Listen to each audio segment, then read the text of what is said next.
제가 지금 같이 근무하고 있는 예보관님 중에 한 분의 카톡에 항상 쓰여 있는 글귀가 있어요.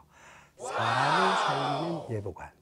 저는 정말 그 글귀를 보면서 정말 이 예보관들의 마음가짐이 거기에 다 담겨 있다 생각되거든요.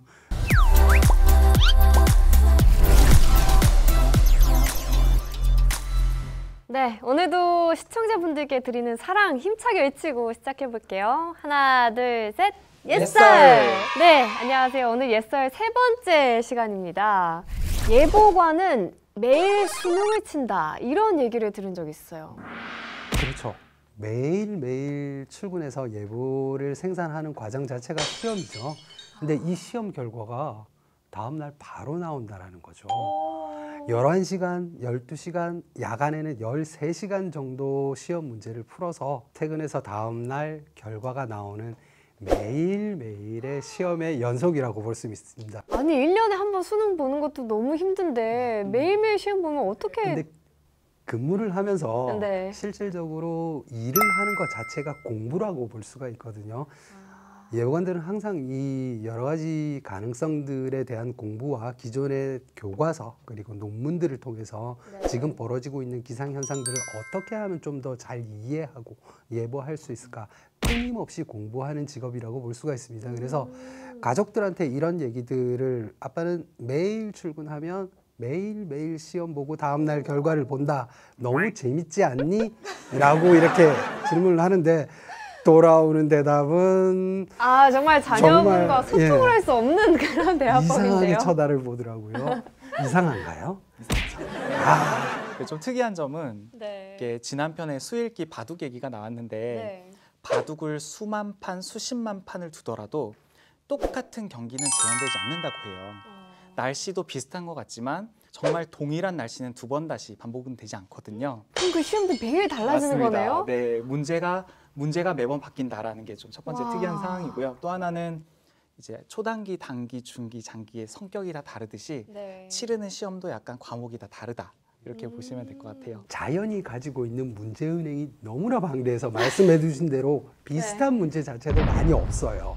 매번 어떡해. 다르다라는 게 문제고요. 네. 이 문제를 정답을 틀리면 내가 다음에 더 공부를 해야지 이런 부분이 아니라 틀리면 그게 국민 여러분들의 일상생활에 관여되어 있는 부분이라서 생명과 재산이 위험할 수도 있고 일단 일상생활에 여러 가지 활동하시는데 불편을 끼쳐드릴 수도 있기 때문에 이 시험에 대한 부담, 스트레스 굉장히 크다고 볼 수 있어요. 그럼 그런 중압감을 느끼실 줄 알고 예보관이 되신 거예요? 아니면 전혀 예측을 못 하신 거예요? 설마요. 기상학을 공부하면서 정말 1월이라고는 상상도 못했습니다. 근데 공군에서도 그렇고 기상청에서도 그렇고 이런 부분들이 예보관의 업무에서는 뗄래야 뗄 수 없는 숙명 같은 그런 거라는 걸 느끼면서 수능을 하면서 실질적으로 그 부분을 조금이라도 줄여나가기 위해서 노력하는 부분이죠. 비유가 적절한지는 모르겠지만 어떤 축구 경기에서 승부차기를 할 때 모든 사람이 이목이 이제 집중이 되고 그 누구보다 넣기를 바라고 골을 넣기를 바라고 그 슛을 하는 당사자가 누구보다 이 예보가 맞아주길 사실 바라는데 많이 분석을 해요. 그래서 이 골키퍼의 과거의 어떤 습성이나 그날의 컨디션 또는 자세를 보고 어느 쪽으로 갈 가능성이 높을지 혹은 바람의 방향 모든 것들을 종합적으로 해서 가장 가능성이 높은 곳으로 슛을 이제 하지만 사실 상대방을 완벽하게 예측해내는 건 불가능하기 때문에 좀 기대와 어긋나는 부분들이 있습니다. 그래서 그런 점에서 봤을 때 저희도 좀 어깨가 좀 무겁다 이렇게 말씀드릴 수 있겠습니다. 비유가 너무 좋네요. 그러면 예보관을 하시면서 내가 괜히 예보관을 했네 이렇게 후회하신 적 있으세요? 일이 힘들었을 때 좀 어린 마음에 그랬던 적은 있는데 이제 연륜이 좀 쌓이면서는 좀 보람을 더 느끼기 시작한 것 같아요.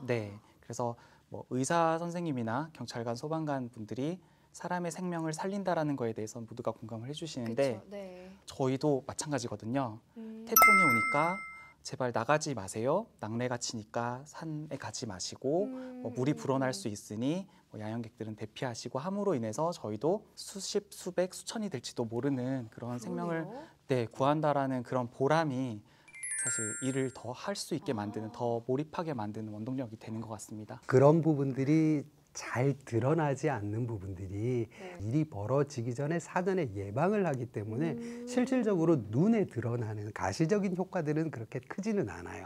그래서 일반 국민 여러분들께서 예보관을 생각할 때 사람을 살린다라고 생각은 잘 연결짓지는 못하시거든요. 맞아요. 그랬던 하지만 것 같아요. 제가 지금 같이 근무하고 있는 예보관님 중에 한 분의 카톡에 항상 쓰여 있는 글귀가 있어요. 사람을 살리는 예보관. 저는 정말 그 글귀를 보면서 정말 이 예보관들의 마음가짐이 거기에 다 담겨 있다 생각되거든요. 저희는 사람을, 국민의 생명을 보호하는 예보관이고 사람을 살리는 것이 예보관의 역할이다라고 느끼고 있습니다.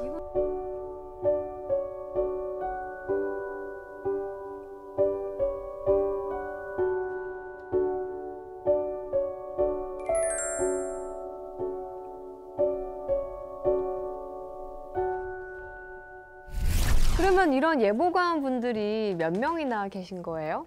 우선 본청의 경우, 서울에 있는 본청의 경우에는 총괄예보관 4개 과가 있어요. 그리고 한 과에 한 11명 정도가 있기 때문에 곱하기 44명? 44명 정도가 본청에 있다고 보면 되겠죠. 네. 지방에도 계신 거잖아요. 네, 그렇죠? 지방에 지방청, 지청, 항공청이 있어요. 네. 서울, 대전, 대구, 부산 찍고 그다음에 강원, 광주, 제주, 그다음에 전주, 청주, 항공청까지 하면 10개 지방청이 있는데요. 네. 본청 예보관까지 모두 이제 더하면 이제 기상청 인력이 한 1,300여 명이라고 했을 때 한 10% 정도가 되는 130여 명이 예보에 대한 직접적인 업무를 하고 있습니다. 130분. 그럼 전국에서 130분인 거잖아요. 네, 맞습니다. 그럼 이 정도면 많다고 할 수 있나요? 적은 건가요? 충분히 많다고 하기에는 지금 예보관의 숫자는 그렇게 충분하다고 생각하지는 않습니다. 예보관이 하고 있는 특보라든지 예보라든지 굉장히 세분화되어 있고 요소들이 되게 많거든요. 네네. 그래서 그 부분에 대해서 인력 보강은 충분히 돼야 되고요.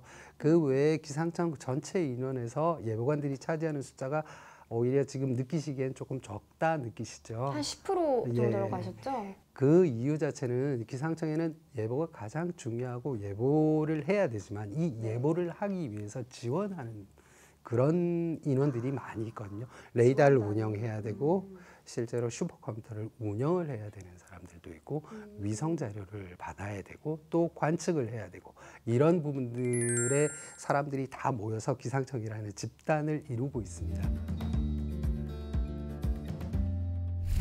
노동 강도에 대해서 좀 얘기를 해보고 싶은데 벌써 표정이 안 좋으세요. 그냥 근무 시간도 많기는 많지만 네. 예보관이라면 낮 동안에 정말 치열하게 예보하고 끝나는 게 아니거든요. 밤에도 낮에 하는 일을 똑같이 진행을 해요. 퇴근 밤 후에도요? 사이에도. 야간 근무라는 게 있기 때문에 24시간 체제로 돌아가고 있거든요. 오히려 위험기상, 여름철에 호우들은 야간에 더 많이 발생을 하기 때문에 특보 같은 경우는 주로 야간에 많이 발생하는 경향이 있어요. 네. 그래서 밤에 근무할 때도 1시에 긴장의 끈을 놓지 않고 13시간 동안 감시를 하기 때문에 그 업무의 강도를 떠나서 네. 근무를 하는 시간하고 긴장의 끈을 놓지 못하는 그 긴장감은 정말 대단하다고 말씀드릴 수가 있어요. 기상청 예보관이 야근하는 모습을 네. 계속해서 따라다니면서 방송에서 찍은 적이 있거든요. 뭐 다큐 같은 거 했나요? 그런 것들을 했었는데 실제로 그 영상을 보면서 저희 집에 가족들이 네. 밤 사이에 왜 그렇게 지쳐서 돌아오는지 아침에 이제는 알겠다고 20년 만에 처음으로 제가 지쳐서 돌아가는 그 이유를 알겠다고 하더라고요. 날씨가 밤이라고 해서 안 찾아오는 것이 아니고 내 자리를 누군가가 맡아주기 전까지는 떠날 수 없다는 점에서 그게 좀 중압감이 있어요. 특히나 스케줄 근무를 하다 보면 일단 뭐 크리스마스, 새해, 설날, 추석 상관이 없어요. 그래서 네, 그러니까 저희 스스로 우리가 고생하는 거는 네. 우리가 선택한 것이고 당연히 해야만 하는 일인데 그 피해가 사실은 가족에게 너무 미안하죠. 다른 가족들은 놀러도 가고 뭐 친척들끼리도 모이고 하는데 저희는 항상 그 스케줄에 맞게 일을 해야 되는 상황이니까. 그러면 설이나 추석도 본가에 못 가는 경우가 많으세요? 그렇습니다. 저는 지금 서울에 근무하고 있지만 네. 본가는 부산이거든요. 아버지께서 돌아가셨는데 제가 기상청 예보관으로 한 10년 정도 근무하는 동안 제가 명절이나 이럴 때 제대로 못 내려가니까 장남이 못 내려온다라는 부분을 아버지께 10년 동안을 설명을 드렸거든요. 끝내는 그걸 이해를 못 하시고 돌아가셨어요. 그 부분이 제일 불효를 한 것 같아서 죄송스러운 부분인데, 그럴 정도로 이제 예보관들은 실제로 명절이나 휴일, 휴가 이런 부분들에 대해서는 가족들한테 항상 미안한 마음뿐이죠. 뭐 마지막으로 가신 휴가는 언제예요? 좀 제대로 길게 가본 휴가. 근데 뭐 한 일주일 넘게 가본.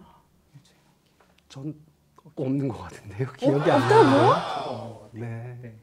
아 정말로요? 네. 10몇 년 근무하셨잖아요, 지금 벌써. 저는 20년 근무했는데 그 정도의 기간을 휴가를 가본 적은 없는 것 같아요. 아 정말요? 아니 일반 직장인들은 1년에 뭐 일주일 열흘 이렇게 붙여가지고 좀 멀리 오래 다녀오거든요.